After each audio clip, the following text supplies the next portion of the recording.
یہ نبی کے آمد پر خوش ہونا چاہیے اور خوشی کا انداز یہ ہونا چاہیے کہ اپنی زندگی کا محاسبہ کریں کہ نبی پاک صلی اللہ علیہ وسلم جس مقصد کے تحت اس دنیا میں آئے تھے کیا وہ مقصد میں ہم عمل پیرا ہیں یا نہیں۔ جشن والے ماحول میں کوئی قید نہیں ہے۔ ہم یہ کہتے ہیں کہ کوئی اپنے آپ کو یا بریلی جماعت کا کہتا ہے یا اپنے آپ کو دیوبندی جماعت کا کہتا ہے، اگر وہ ایسے جشن کا ایجاد کرتا ہے، وہ ایسا ماحول بناتا ہے کہ جہاں مرد عورت کا اختلاط، جہاں دنگے اور فسادات، جہاں بے شمار روپیوں کا صرف اور خرچ۔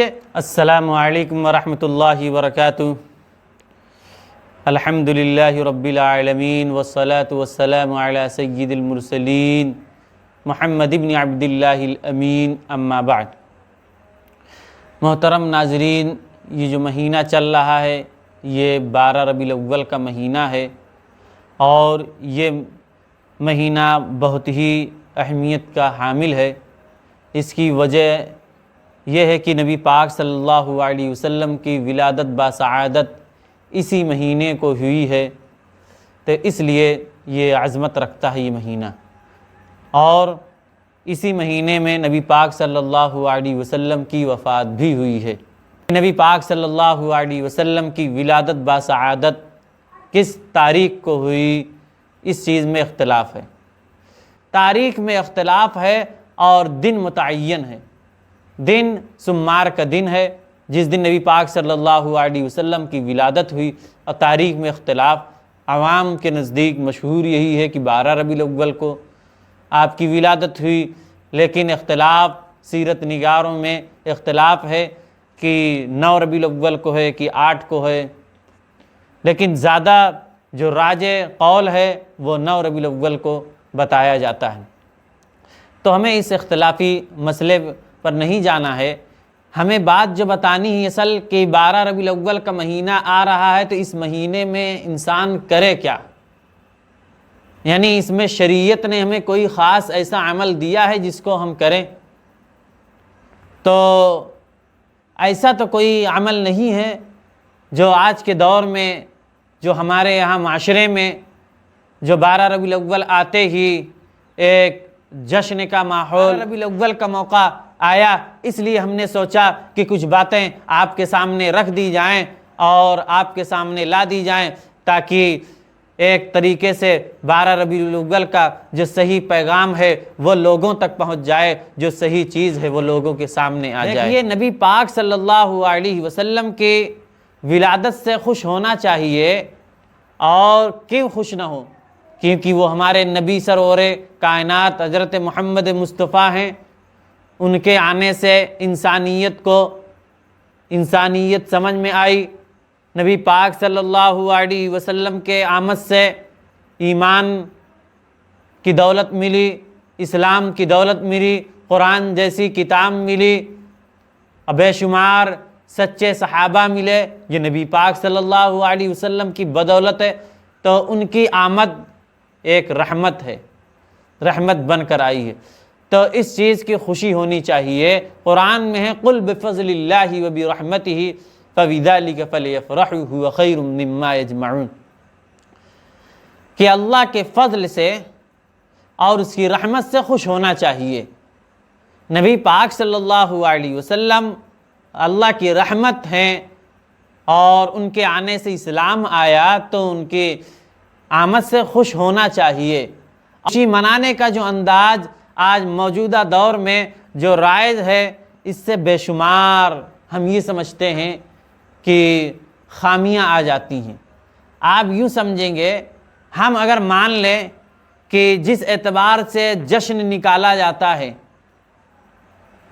راتوں رات جشن کا ماحول ہوتا ہے، اور پورے دن میں بھی جشن کا ماحول ہوتا ہے، عید جیسا ماحول ہوتا ہے، لائٹیں قمقمے لگائے جاتے ہیں اور گیٹ بنائے جاتے ہیں سجاوٹی، جن میں بے شمار پیسے خرچ کیے جاتے ہیں اور بے شمار روپیے صرف ہو جاتے ہیں، اور اس بات پر کہ ہم نبی کی آمد سے ہم خوشی منا رہے ہیں، اور پوری رات جشن ہوا، اس کے بعد صبح اٹھے، جو اصل مقصد تھا نبی کی آمد کہ ہمارے اندر دین آئے، ہمارے اندر اسلام آئے، ہمارے اندر نمازوں کی پابندی آئے، یہ چیز بالکل نہیں ہے۔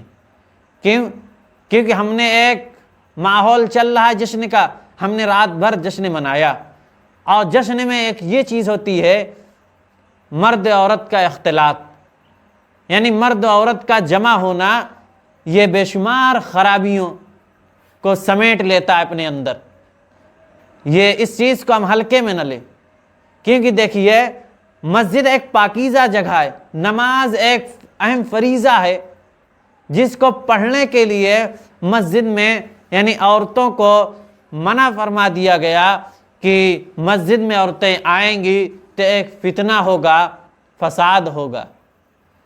تو بتائیے ہم ایک جشن کو منا رہے ہیں، نبی کی آمد پر خوشیاں منا رہے ہیں، نبی کی آمد پر پروگرام سجا رہے ہیں، اور اس میں مرد عورت کا اختلاط ہوتا ہے۔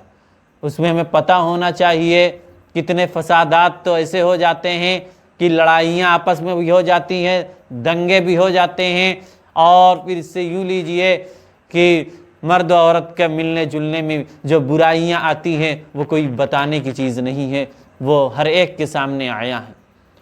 تو دیکھیے اگر ہم یہی مان لیں کہ یہ چیز بھائی جشن جس اعتبار کیا جا رہا ہے درست ہے، تو بھائی اگر درست مانیں گے تو اس میں جو بے شمار چیزیں آ رہی ہیں خرابیاں، ان کو کہاں لگائیں گے؟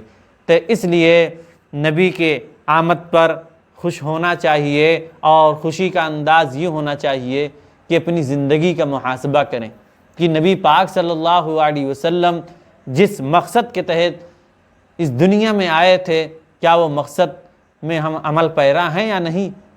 کیا وہ چیزیں ہم کر رہے ہیں یا نہیں؟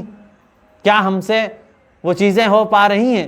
نبی پاک صلی اللہ علیہ وسلم نے نمازوں کا حکم دیا، اور پڑوسیوں سے، ماں باپ سے اچھا برتاؤ کرنے کا سلوک کیا، معاملات اچھے رکھنے کی تعلیم دی، تو کیا یہ چیز ہو رہی ہیں؟ کیونکہ یہ محاسبہ ہوگا تو ہمارے سمجھ میں آئے گی۔ اصل نبی کی آمد سے ہم ڈھول تاشے بجا لینا، ڈی جے پر ڈی جے کی نعتیں بجانا، اور طرح طرح کے خرافات میں ملوث ہو جانا، اور بے شمار خرابیوں کو ایجاد کر دینا، تو بتائیے اس سے نبی کی آمد کا مقصد حل ہو جائے گا؟ بالکل نہیں۔ نبی کی آمد کا مقصد اس وقت حل ہوگا جب ہم مکمل طور پر شریعت پر عمل پیرا ہوں گے، تب نبی کی آمد کا مقصد حل ہوگا۔ جو نبی نے تعلیم دی، صحابہ نے کیا کیا؟ کیا نبی کی آمد پر یہی کیا؟ بہت سے لوگ مثال دیتے ہیں کہ نبی پاک صلی اللہ علیہ وسلم مدینہ تشریف لائے، اور مدینہ کے بچیاں دب بجا رہی تھیں، خوشیاں منا رہی تھیں، طلع البدر علینا من ثنیات الوداع جیسے اشعار گنگنا رہی تھی۔ تو اگر ہم آپ ہی کی بات مان لیں کہ ٹھیک ہے انہوں نے نبی کی آمد پر یہ اشعار کہے، تو کیا ہر سال کہتے رہے؟ ہر سال کہتے رہے؟ اور پھر آپ کو پتہ ہونا چاہیے کہ نبی کی زندگی میں کتنے 12 ربیع الاول آئے، کیا سب میں جشن کا ماحول ہوتا رہا؟ کیا سب میں جشن کا ماحول ہوتا رہا؟ میرے عزیز دوستو، اس بات کو ہمیں گہرائی سے سمجھنا ہے۔ اگر ہم گہرائی سے نہیں سمجھیں گے تو ہم اوپر ہی اوپر رہ جائیں گے، اور ہماری بات کو اگر دوسرے نظریے سے سمجھیں گے تو بالکل سمجھ نہیں پائیں گے، بلکہ اعتراض الٹا کریں۔